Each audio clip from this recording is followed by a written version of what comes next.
আসসালামু আলাইকুম। আমি জেকে ফুড এরিনা থেকে শেফ ইমরান বলছি।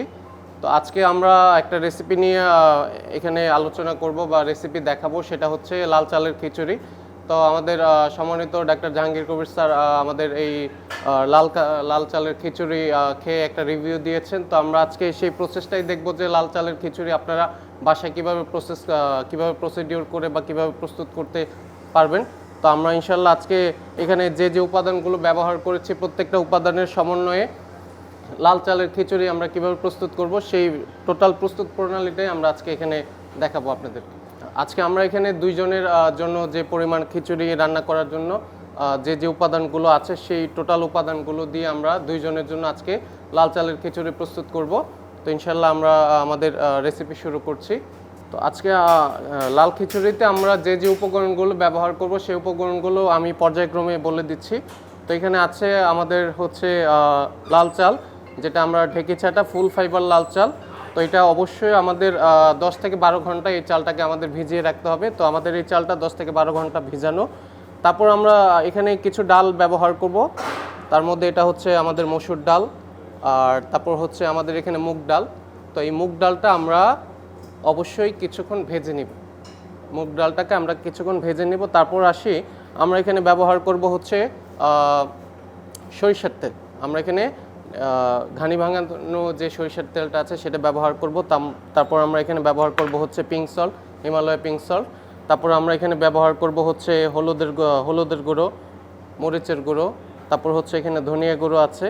আর এটা হচ্ছে আমাদের খিচুড়ির একটা মশলা, যে মশলাটা আমরা এই খিচুড়িতে ব্যবহার করব। তারপর আমরা এখানে কিছু র ইনগ্রেডিয়েন্ট ব্যবহার করব, যেমন কাঁচামরিচ আছে এখানে, তারপর ধনেপাতা আছে, পেঁয়াজ কুচি, রসুন কুচি, আদা কুচি। আর আমরা এখানে সবজি হিসেবে ব্যবহার করব হচ্ছে গাজর আর হচ্ছে গ্রিন ক্যাপসিকাম। আমরা এখানে একটা খিচুড়ির মশলা ব্যবহার করেছি, যেই মশলাটা আমাদের খিচুড়ির স্বাদটাকে আরও একটু বাড়িয়ে তুলবে। তো এর জন্য আপনারা যারা বাসায় আসলে এই মশলাটা তৈরি করতে চান, তাহলে সিম্পলি আমরা এখানে আমাদের ঘরোয়া যে উপকরণ আছে সেই উপকরণ দিয়ে আমরা প্রস্তুত করতে পারবো। তো আমরা এই খিচুড়ির মশলার জন্য আমরা মূলত এখানে এলাচ, দারচিনি, তেজপাতা, কিছু লং, তারপর হচ্ছে আমরা কিছু জিরে, এগুলো ভালোভাবে একটু টেলে, তারপরে এই মশলাগুলো যখন ঠান্ডা হয়ে আসবে তখন আমরা এই মশলাগুলোকে ব্লেন্ড করে নিব, পাউডার করে নিব। পাউডার করার পর আমরা যে কোনো একটা কাচের বয়ম বা কিছুতে আমরা সংরক্ষণ করে আমরা যখন খিচুড়িটা রান্না করব, খিচুড়িতে এই মশলাটা আমরা ব্যবহার করতে পারি। এই মশলাটা আমরা চাইলে একবারে অনেক পরিমাণে বানিয়ে তারপরে এটা আমরা সংরক্ষণ করে রাখতে পারি। আমরা যখনই খিচুড়িটা রান্না করব, এই মশলাটা আমরা ওই খিচুড়িতে ব্যবহার করতে পারি। তো আমরা এখন আমাদের খিচুড়ি রান্নার প্রসিডিওর শুরু করছি। তো প্রথমে আমরা এখানে চুলার মধ্যে আমরা একটা প্যান বসিয়েছি। তো প্যানের মধ্যে আমরা শুরুতেই আমরা এখানে সরিষার তেল ব্যবহার করব। সরিষার তেল এখানে আমাদের দুইজনের জন্য আমরা এখানে 3 থেকে 4 চামচ ব্যবহার করব, টেবিল স্পুন। আমরা যারা বাসায় রান্না করব তারা মেজারমেন্ট করার জন্য আমরা এখানে টেবিল স্পুনটাকে ইউজ করব। 3 থেকে 4 চামচ আমরা এখানে সরিষার তেল ব্যবহার করব। আচ্ছা, তারপর সরিষার তেলের পরে আমরা এখানে দিয়ে দিব হচ্ছে আমাদের এখানে পেঁয়াজটাকে চপ করে রেখেছি। যেহেতু আমরা এখানে চপ করলে কি হবে, পেঁয়াজটা খুব দ্রুত ভাজা হয়ে যাবে, আমাদের রান্নার প্রসিডিউরটা খুব কম সময় লাগবে। তো আমরা এখানে ব্যবহার করছি হচ্ছে পেঁয়াজ কুচি। পেঁয়াজটাকে আমরা হালকা একটু ভেজে নিব। ভেজে নেওয়ার পর এখানে পর্যায়ক্রমে আমরা দিয়ে দেব হচ্ছে একটু আদা কুচি। এখানে আমরা একটু আদা কুচি দিয়েছি। তারপর আমরা এখানে ব্যবহার করব হচ্ছে রসুন কুচি। এখন এখানে একটা বিষয় হচ্ছে যে আমাদের এই আদা রসুনটা ব্যবহার করার ফলে কি হবে, খিচুড়ির একটা ভালো একটা অ্যারোমা আসবে। আর এখন আমাদের যদি এখানে আদা রসুনটা যদি আমাদের ইনস্ট্যান্ট যদি চপ না থাকে, তখন সেক্ষেত্রে আমরা এখানে চাইলে আদা রসুন পেস্টটাকেও ব্যবহার করতে পারবো। তবে আমরা এখানে আদা রসুন চপটা দিতে পারলে আমাদের খিচুড়ির স্বাদটা তুলনামূলকভাবে অনেক বেড়ে যাবে। তো আমরা চেষ্টা করব আদা রসুন চপটা দেওয়ার জন্য। তারপরে এখন আমরা পর্যায়ক্রমে আদা এবং রসুনটাকে ভালোভাবে ভেজে নিব। যতক্ষণ পর্যন্ত না এটা ব্রাউন কালার হয়ে আসবে ততক্ষণ পর্যন্ত আমরা এটাকে ভেজে নিব।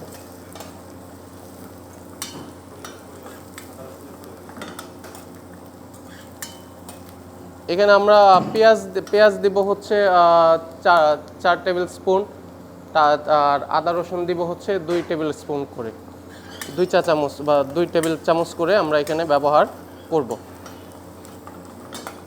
এখানে আমরা পেঁয়াজ ব্যবহার করেছি হচ্ছে 4 চামচ, আর আমরা এখানে আদা রসুন করেছি হচ্ছে 2 চামচ করে।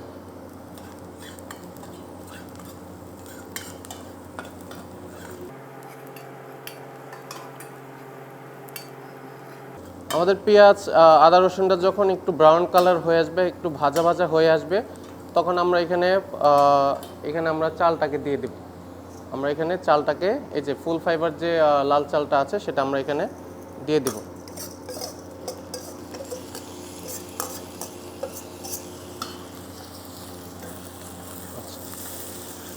লাল চালটা দিয়ে দেওয়ার পর লাল চালটাকে হালকা একটু পেঁয়াজ আদা রসুনের যে ইয়াটা আছে, ভাজাটা আছে, সেটার সাথে একটু হালকা একটু টস করে নিব। আচ্ছা, তারপর আমরা এখানে যখন চালটা হালকা একটু ভেজে, আমরা এখানে পর্যায়ক্রমে এখানে মসুর ডাল আছে, মসুর ডালটাকে আমরা দিয়ে দিব।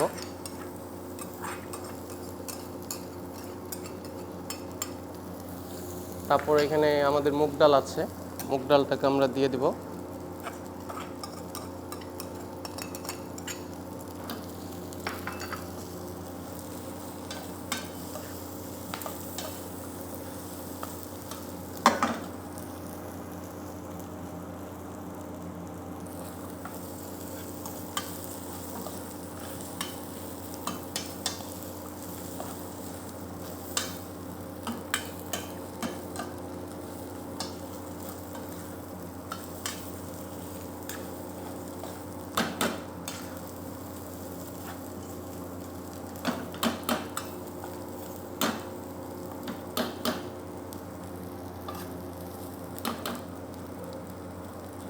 তো আমাদের এখানে যেহেতু ফুল ফাইবার চাল, তো ফুল ফাইবার চালটা আমাদের নর্মালি হাফ ফাইবার বা অন্যান্য চালের তুলনায় সময় একটু বেশি লাগে।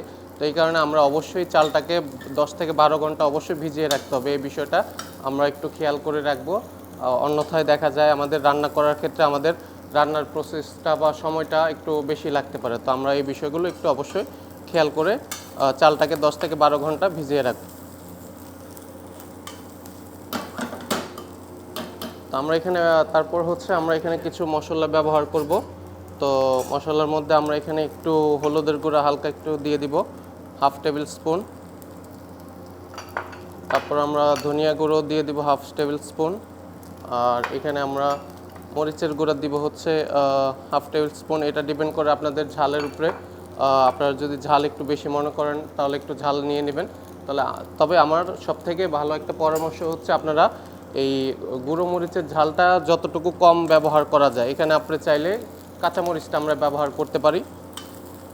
তো আমরা এই মশলাটা একটু ভালোভাবে চাল ডালের সাথে একটু ভালোভাবে মিশ্রণ করে নিব।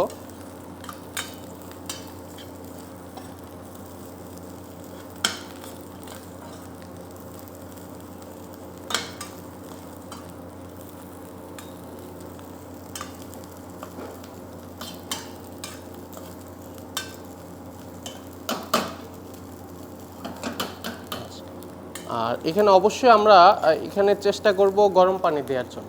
তাহলে গরম পানি দিলে কি হবে, আমাদের গরম পানি দেওয়ার মূলত উদ্দেশ্যটা হচ্ছে যে আমাদের চালটা এবং ডালটা যাতে খুব দ্রুত আমাদের কুক হয়ে যায়, রান্না হয়ে যায়। এই কারণে আমরা গরম পানিটা চেষ্টা করব ব্যবহার করার জন্য। তাহলে আমার চালটা ডাল সবগুলো আমার একটু ভাজা ভাজা হয়ে আসছে। তো আমি এই পর্যায়ে আমি হচ্ছে একটু গরম পানি করে রেখেছিলাম, আমি এখানে গরম পানিটা দিয়ে দিচ্ছি।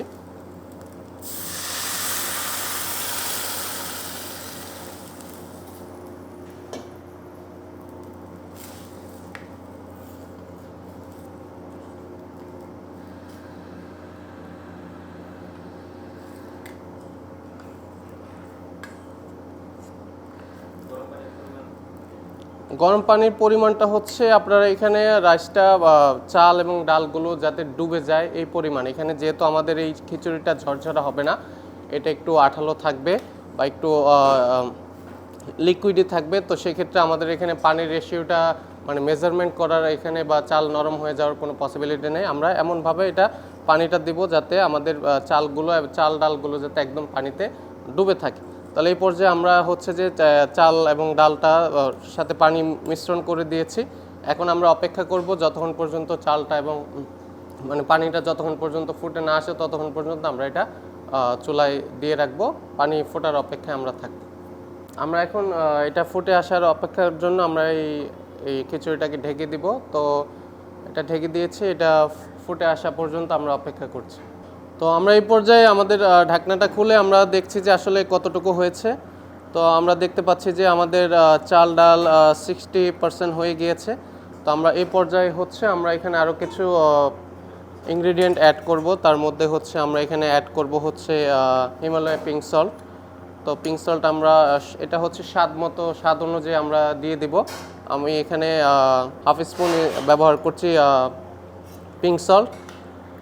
তারপর আমরা এখানে কিছু দিয়ে দিব হচ্ছে এখানে কিছু দিয়ে দিব আমরা এখানে গ্রিন চিলি। তো গ্রিন চিলিটা হচ্ছে এটা ডিপেন্ড করবে আপনাদের ঝাল আপনারা যে যতটুকু খেতে চান সেই অনুযায়ী। আমি এখানে 2টার পরিমাণ গ্রিন চিলি দিয়ে দিচ্ছি। আর এখানে আমরা ব্যবহার করছি, আমরা এখানে যে খিচুড়ির মশলাটা রেডি করে রেখেছিলাম সেই মশলাটা আমরা দিয়ে দিব হাফ টেবিল স্পুন।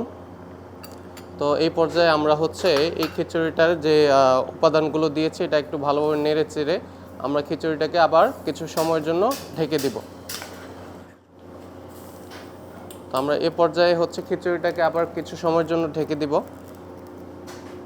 তো মিনিমাম 5 থেকে 10 মিনিট পর আমরা এই খিচুড়িটা আবার দেখব যে খিচুড়ি মোটামুটি কতটুকু সিদ্ধ হয়েছে। তো আমাদের এখানে 60% হয়ে গিয়েছে।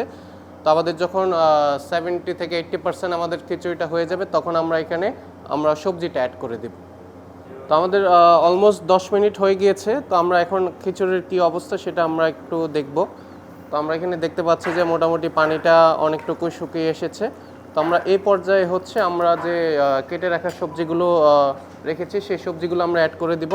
তো আমরা এখানে দেখতে পাচ্ছি যে আমরা এখানে গাজর এবং ক্যাপসিকাম আমরা এই সবজি এখানে এই খিচুড়িতে ব্যবহার করব। তো আমরা পর্যায়ক্রমে এখানে গাজর দিয়ে দিচ্ছি।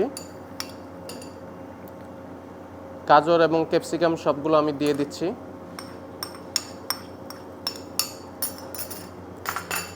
দিয়ে দেওয়ার পর এই সবজিগুলোকে আমরা খিচুড়ির সাথে একটু ভালোভাবে মিক্স করে নিব।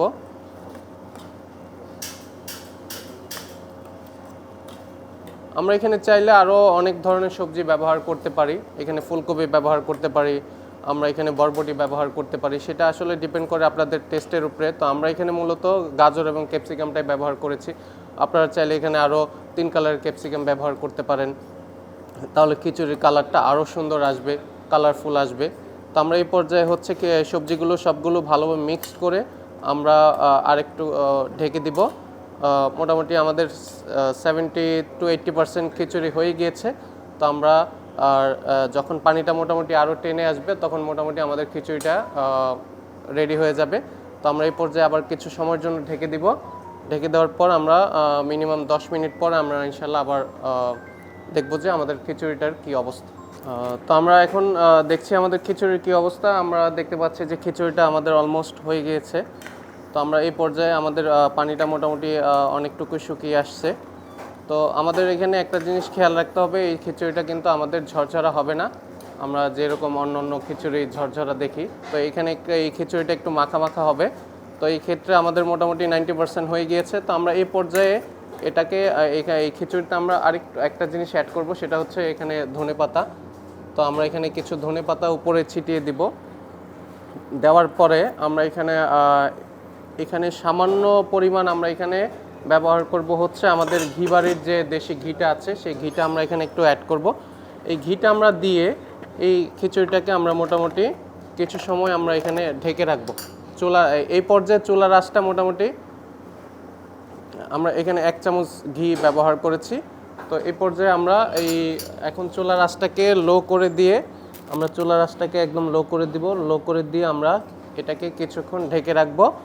ঢেকে রাখার মূল উদ্দেশ্যটা হচ্ছে যেন আমাদের ঘিয়ের ফ্লেভারটা খিচুড়িটার মধ্যে ভালোভাবে ইনহ্যান্স হয়। খিচুড়ির সাথে ফ্লেভারটা খুব ভালো খাওয়ার সময় যাতে আমরা এই ঘিয়ের ফ্লেভারটা যাতে খাওয়ার সময় পেতে পারি, এই কারণে আমরা ঘিটা দিয়ে আমরা অবশ্যই এটাকে ঢেকে রাখবো এবং চুলার আঁচটা লো করে দিব। এই পর্যায়ে আমাদের মোটামুটি খিচুড়ি অলমোস্ট হয়ে গিয়েছে। আমরা আর কিছু সময় অপেক্ষা করব যেন যেটুকু পানি আছে এইটুকু পানি যেন আরেকটু শুকিয়ে আসে। তো আমরা সর্বোচ্চ 5 থেকে 10 মিনিটের মধ্যে আমাদের এই খিচুড়িটা ইনশাল্লাহ রেডি হয়ে যাবে। তো আমরা এই পর্যায়ে দেখতে পাচ্ছি যে আমাদের খিচুড়িটা আলহামদুলিল্লাহ হয়ে গিয়েছে। তো আমরা দেখতে পাচ্ছি যে খিচুড়ি আমাদের এই যে পানিটা মোটামুটি শুকিয়ে আসছে। তো আমি এর আগেও বলেছি যে এই খিচুড়িটা একদম ঝরঝরা হবে না, একটু মাখা মাখা থাকবে। তো আমরা দেখতে পাচ্ছি যে এই খিচুড়িটা একটু মাখা মাখা হয়ে গিয়েছে। তো আমরা এখানে একটা জিনিস আপনাদের একটু বলে রাখছি, সেটা হচ্ছে আমরা এখানে, তো আমরা এই পর্যায়ে চুলার আঁচটা একদম নিভিয়ে দিব। আমাদের রান্না অলমোস্ট ডান, আমাদের খিচুড়ি ডান হয়ে গিয়েছে, খাওয়ার উপযোগী হয়ে গিয়েছে। তো আমরা এখানে যে বিষয়টা একটু বলার জন্য মূলত আপনাদেরকে একটু একটা মেসেজ দেওয়া, সেটা হচ্ছে আমরা এখানে আমাদের জেকে ফুড এরিনাতে আমরা এখানে এই খিচুড়িটাকে চিকেন, দেশি চিকেন এবং হচ্ছে আমরা বিফ দিয়ে এটা সার্ভ করে থাকি। তো আপনারা বাসা বাড়িতে যখন এটা খাবেন তখন চাইলে এটার সাথে চিকেন এবং বিফ, চিকেন অথবা বিফ এটা অ্যাড করেও নিতে পারেন। অথবা আমরা যেটা করি সেটা হচ্ছে আমরা চিকেনটা এবং বিফটাকে আলাদা কুক করার পরবর্তীতে আমরা হচ্ছে চিকেনের উপরে আমরা এই খিচুড়িটার উপরে আমরা হচ্ছে চিকেন অথবা বিফ, যে আমাদের কাস্টমার বা গেস্ট যেটাই অর্ডার করে সেটা আমরা কি করে থাকি, আমরা খিচুড়ির উপরে দিয়ে থাকি। তো আমরা অবশ্যই বাসায় যখন আমরা এই খিচুড়িটা প্রস্তুত করব, আমরা চাইলে এখানে খিচুড়ির সাথে চিকেন অথবা বিফ অ্যাড করেও দিতে পারি, অথবা আমরা চাইলে চিকেন অথবা বিফটাকে আমরা আলাদা কুক করেও আমরা এই খিচুড়িটার সাথে খেতে পারি। তো আমাদের খিচুড়ি হয়ে গিয়েছে, তো আমরা এখন সার্ভ করব।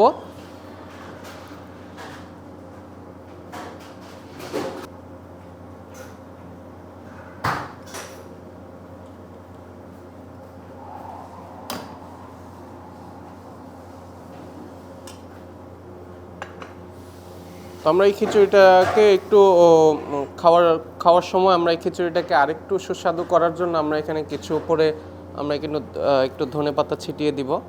তারপর হচ্ছে আমরা এখানে কিছু বেরেস্তা করে রেখেছি, তো এই বেরেস্তাগুলো উপরে দিয়ে দিব। তারপর হচ্ছে আমরা এখানে দেখতে পাচ্ছেন যে আমরা লেবু কেটে রেখেছি। তো আমরা এই খিচুড়িতে লেবু, একটু ধনেপাতা এবং বেরেস্তা দিয়ে আমরা এই খিচুড়িটা খাওয়ার জন্য একদম রেডি।